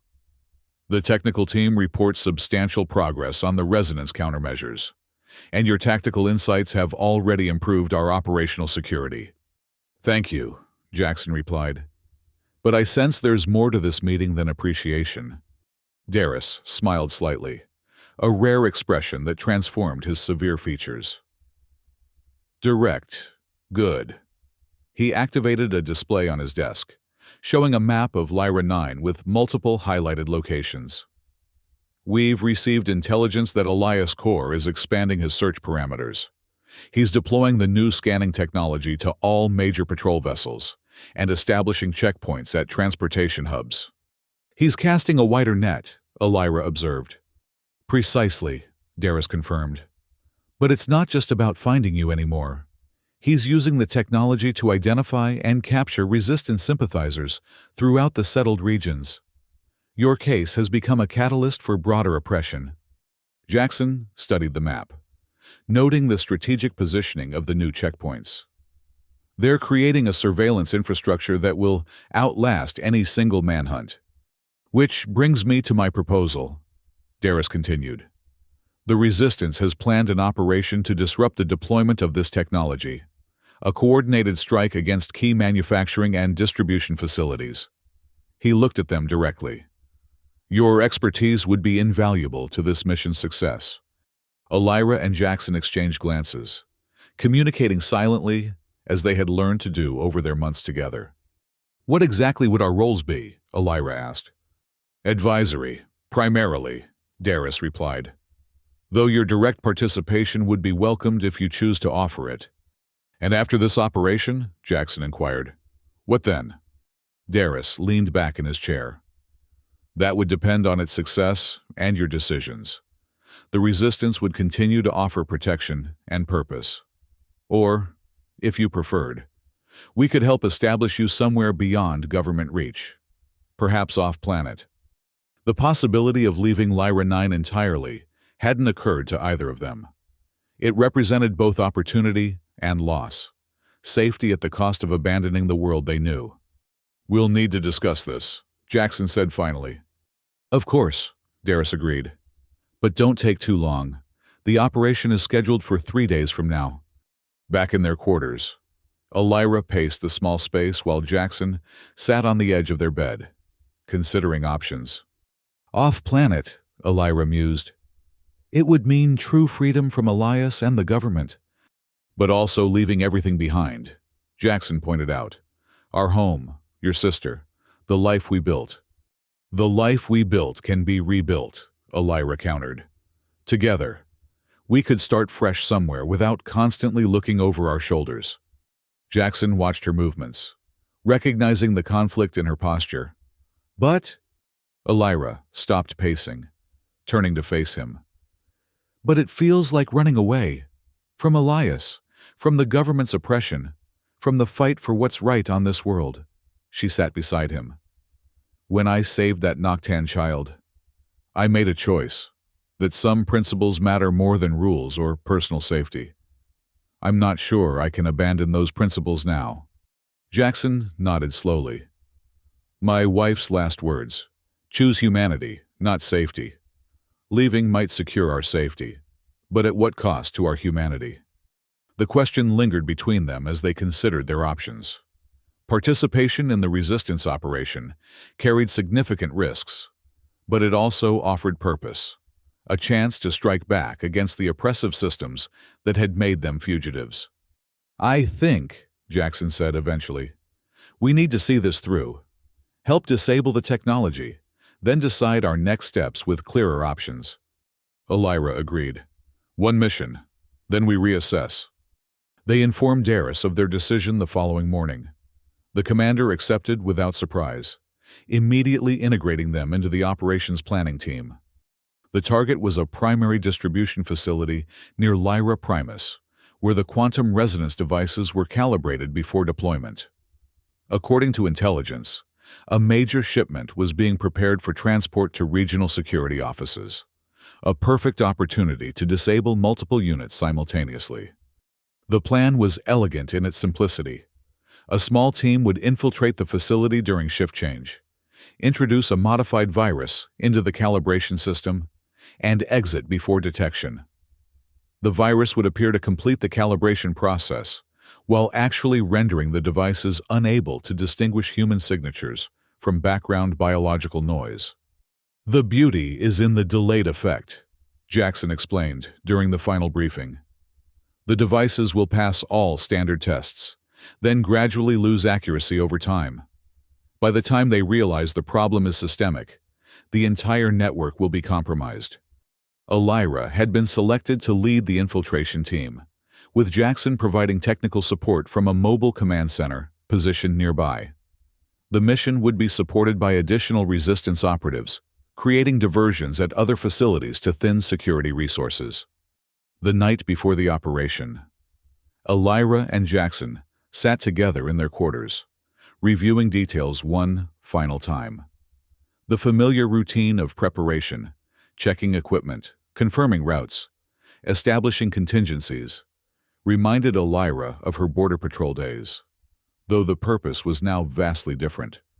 "Nervous?" Jackson asked, noticing her methodical weapon check. "Focused," she corrected. "It's been a while since I led a tactical operation." "You were born for this," he said with quiet confidence. "I have seen how the team responds to your leadership." It was true. The resistance operatives assigned to her infiltration team had quickly recognized her capabilities, following her directions without question during training exercises. "What about you?" she asked. "This is far from engineering in a quiet forest cabin." Jackson smiled. "Actually, it's not that different. Analyzing systems, finding weaknesses, creating solutions, just with higher stakes." His expression grew more serious. "But I'll feel better when you're safely back from the infiltration." Elira set aside her equipment and moved closer to him. "Remember our first night in the forest? When you said you were tired of just surviving?" He nodded. "This is more than surviving," she said softly. "This is living with purpose, fighting for something that matters." "Something worth protecting," Jackson agreed, echoing words they had shared in their forest home. That night, they held each other close, neither speaking of the risks ahead but both acutely aware of them. Their journey from isolated fugitives to resistance operatives had been unexpected. Yet somehow, it felt like a natural evolution of the choice made when Jackson had first said, "Then stay with me." The morning of the operation arrived with methodical preparation. Final equipment checks, communication tests, and team briefings filled the hours before departure. By midday, they were en route to their target in separate vehicles. Elira with her infiltration team in a nondescript transport. Jackson in the mobile command center disguised as a maintenance vehicle. They maintained radio silence during the approach, using only scheduled check-ins with predetermined codes. As they neared Lyra Primus, the landscape changed from natural forest to the regulated agriculture zones that surrounded the city, then to the industrial districts where the distribution facility was located. The facility itself was less imposing than expected, a functional complex of interconnected buildings surrounded by a standard security perimeter.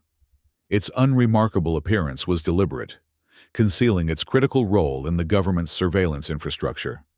From the command center positioned in an industrial lot 2 blocks away, Jackson monitored security systems and patrol patterns. The diversionary operations had begun on schedule, drawing security resources away from their target as planned. "Approach window opening in 3 minutes," he communicated to Elira's team. "Security shift change proceeding normally." Elira acknowledged with a single click on her comm unit. Her team was in position, disguised as maintenance contractors with legitimate access credentials created by the Resistance's forgery specialists. The infiltration proceeded smoothly, almost too smoothly. They entered through a service entrance during shift change, their credentials accepted without question. Using the facility's own security protocols as cover, they moved efficiently toward the central calibration section. In the command center, Jackson watched their progress through hacked security feeds, providing guidance around patrol routes and identifying the least monitored paths. Everything was proceeding according to plan until a priority alert appeared on his monitoring system. "Unscheduled transport arriving at the main entrance," he warned Elira. "Security protocol deviation." Through the security feed, he watched as a government transport with military markings stopped at the facility entrance. The doors opened to reveal Elias Core, accompanied by a security detail. "Elira, Core is on site," Jackson transmitted urgently. This wasn't in the intelligence briefing. Inside the facility, Elira processed this development quickly. "Maintain mission parameters," she instructed her team. "We're too close to abort." They continued toward the calibration center, adjusting their route to avoid the main corridors, where Elias and his team would likely travel. Jackson tracked both groups through the security system, tension mounting as the distance between them narrowed. "They're heading to the calibration center as well," he reported. "Possible collision course in 2 minutes." Elira made a split-second decision. "Team continues to objective. I'll create a diversion." Before anyone could object, she detached from the group, moving down a separate corridor that would intercept Elias's path. "Elira, don't!" Jackson urged over the comm. "He'll recognize you immediately." "Exactly," she replied. "That's the point. The mission matters more than any one operative." Jackson wanted to argue but recognized the tactical logic. If Elias spotted Elira, his focus would shift entirely to her capture, potentially allowing the team to complete their objective undetected. "If you do this," he said instead, "we'll need extraction Plan Delta." "Acknowledged," Elira confirmed. "Be ready." She positioned herself in a side corridor, waiting until Elias and his security detail were about to pass. Then, deliberately, she stepped into view just long enough to be seen before retreating down an adjacent hallway. The reaction was immediate. "It's her!" Elias shouted. "Saren, secure all exits and follow me." As predicted, he led his team in pursuit, abandoning their original destination. Elira led them on a calculated chase through service corridors and maintenance areas, drawing them steadily away from both her team and possible exit routes. In the command center, Jackson activated Extraction Plan Delta, an emergency protocol involving facility-wide systems disruption. He simultaneously coordinated with the infiltration team, who had reached the calibration center unimpeded. "You have 6 minutes to implement the virus and withdraw," he instructed them. "After that, I'm initiating full blackout conditions for extraction." The team acknowledged and began their work, connecting to the calibration system and uploading the modified virus. Meanwhile, Jackson prepared secondary systems throughout the facility for coordinated failure. Elira continued her evasive maneuvers, staying just visible enough to maintain pursuit while avoiding capture. Her border patrol training served her well, allowing her to predict security responses and utilize facility features to her advantage. "Team reports mission accomplished," Jackson informed her. "Virus successfully uploaded. They're proceeding to extraction point now." "Good," Elira replied, breathing heavily from exertion. "I've reached Section 8, ready for blackout." Jackson initiated the sequence, causing cascading systems failures throughout the facility. Emergency lighting activated as primary power systems went offline. Security doors defaulted to lockdown status, compartmentalizing the building into isolated sections. In the resulting confusion, Elira changed direction, heading toward a maintenance shaft that would allow her to bypass the locked security doors. Elias and his team, momentarily disoriented by the blackout, lost her trail in the darkness. "Extraction team reports successful withdrawal," Jackson updated her. "You're the last one. Proceed to secondary extraction point in Section 3. Elira moved through the darkened facility with practiced efficiency, using the emergency lighting to navigate while avoiding security teams, now spreading throughout the complex. She was within 2 corridors of the extraction point when an unexpected obstacle appeared, a security checkpoint hastily established during the blackout. "Path blocked," she reported. "Seeking alternate route." Before Jackson could respond, a voice called out behind her. "There won't be an alternate route this time, Saren." Elias stood at the corridor intersection, pulse rifle aimed directly at her. Unlike his security team, he had anticipated her movements, positioning himself to cut off her escape. "It's over," he continued, advancing slowly. "Your team has been captured. Your operation has failed." Elira knew the first claim was false. Jackson would have informed her if the team had been compromised. The second remained to be seen. "Why this obsession? Elias," she asked, buying time as she assessed options. I saved a child. Since when is that a crime? It's not about the child, he replied. It's about order, discipline, following the chain of command. His expression hardened. When soldiers decide which orders to follow, society collapses. When soldiers follow immoral orders without question, society has already collapsed, Elira countered. Elias adjusted his aim. Surrender now, and I'll ensure you receive rehabilitation rather than termination. In her ear, Jackson's voice was calm but urgent. Maintenance hatch to your right, 3 meters. I'm overriding the lock now. Without taking her eyes off Elias, Elira sensed, rather than saw the hatch unlock with a subtle click. What would you have done, she asked Elias, if it had been your child in the crossfire? The question created just enough hesitation, a momentary flicker of doubt in his expression. In that instant, Elira moved, diving toward the maintenance hatch as Elias fired. The pulse blast missed her by centimeters, striking the wall in a shower of sparks. She rolled through the hatch, sealing it behind her as Elias shouted for his team. The narrow maintenance tunnel led downward, eventually connecting to the facility's underground utility network. Turn left at the junction, Jackson guided her. Follow the green conduit pipes to the emergency exit. Elira moved swiftly through the cramped space, hearing security teams searching the levels above. The utility tunnels were rarely used except by maintenance drones, making them ideal for covert movement despite their confined dimensions. After several minutes of careful navigation, she reached a service door leading to the exterior. Jackson had already disabled its alarm systems and electronic locks. Clear for the next 30 seconds, he confirmed. Extraction vehicle is positioned 50 meters south. Elira emerged into an industrial loading area currently deserted due to the facility lockdown. Moving from shadow to shadow, she reached the extraction vehicle, an unmarked transport with resistance operatives inside.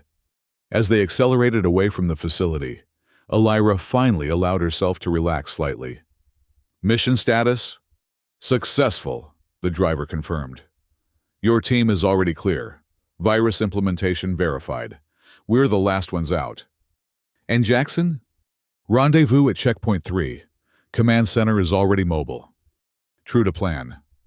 They met Jackson and the mobile command team at the designated checkpoint, an abandoned processing plant on the outskirts of the industrial district. As Elira exited the transport, Jackson was waiting, relief evident in his expression.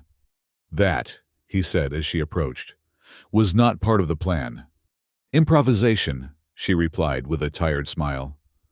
Thought engineers appreciated creative solutions.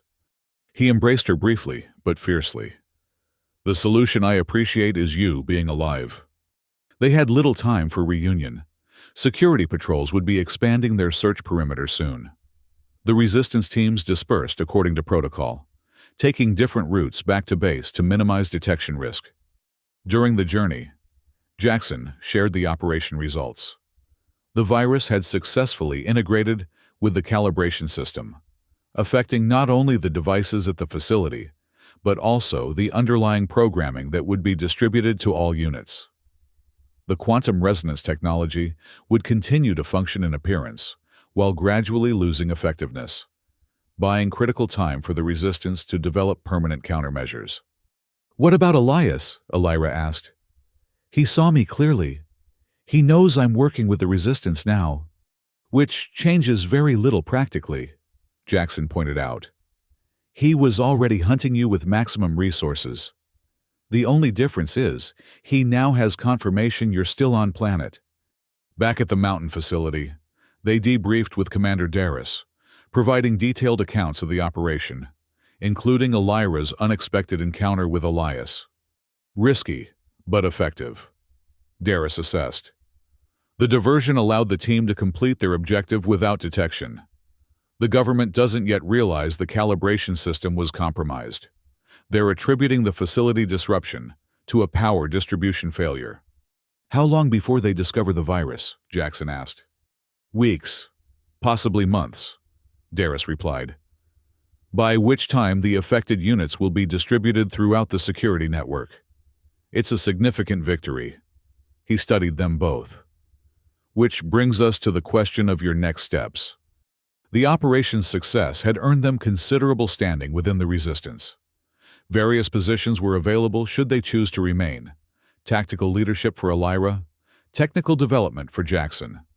Alternatively, the off-planet option remained open, with Resistance contacts able to arrange safe passage to colonies beyond government reach. "We need time to consider," Elira said, glancing at Jackson, who nodded in agreement. "Take it," Darius replied. "You've earned that much and more today." In their quarters that evening, exhaustion from the mission gave way to contemplative silence as they considered their options. The victory against the quantum resonance technology had been significant, but wouldn't end the government's oppression or Elias's pursuit. "I've been thinking about our forest home," Jackson said finally. "Whether we could ever truly return." Elira sat beside him on their bed. And I realized something," he continued. "What made it home wasn't the location or the structure. It was us, together. The choice we made when you said you had nowhere else to go, and I said to stay with me." Elira took his hand. "So where is home now?" Jackson considered the question carefully. "I think it's wherever we can make a difference, where we can live according to the principles we believe in, not just survive in hiding." "The Resistance," Elira concluded. "For now," Jackson agreed. "They're fighting for the same values that led you to save that child, and me to refuse designing weapons that could harm innocents." Elira nodded slowly. "And my sister? Her family?" "We'll find ways to protect them," Jackson assured her. "Better from within the Resistance than alone."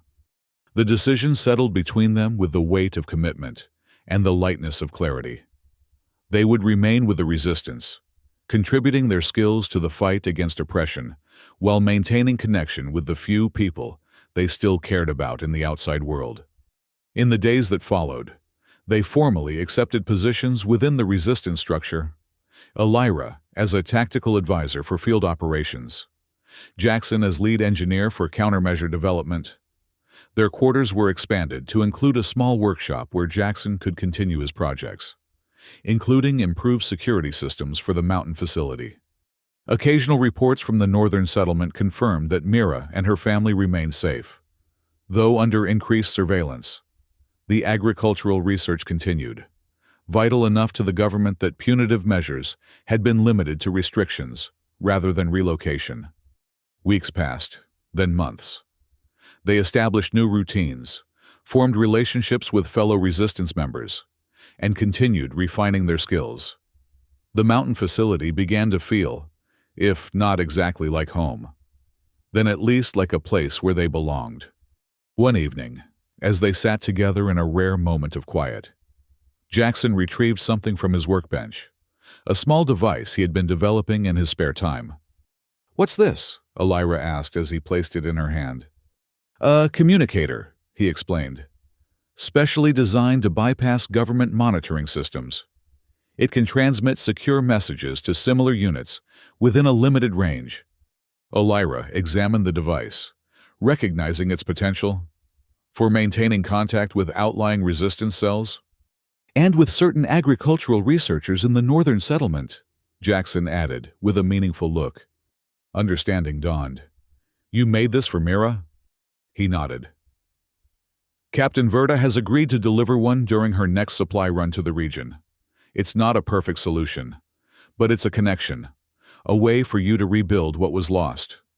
Elira turned the device over in her hands, emotion tightening her throat. This small piece of technology represented more than communication. It was Jackson's way of acknowledging the importance of family, of maintaining bonds despite distance and danger. "Thank you," she said simply, knowing he would understand the depth behind the words. Later that night, as they prepared for sleep, Elira found herself reflecting on the journey that had brought them to this point. From a chance encounter at the edge of a clearing, to partnership in a Resistance movement, fighting for the future of their world. "Do you ever regret it?" she asked suddenly. "Telling me to stay that first night?" Jackson considered the question, his expression thoughtful in the dim light. "I've regretted many things in my life," he replied. "Decisions made or avoided, opportunities missed, words unspoken." He reached for her hand. "But never that one. Never you." In that moment, surrounded by solid mountain walls instead of forest canopy, with the sounds of a resistance base replacing the night insects they once knew, Elira understood with perfect clarity. Home wasn't a place at all. It was the space created when two people chose each other, again and again, despite every reason to choose otherwise.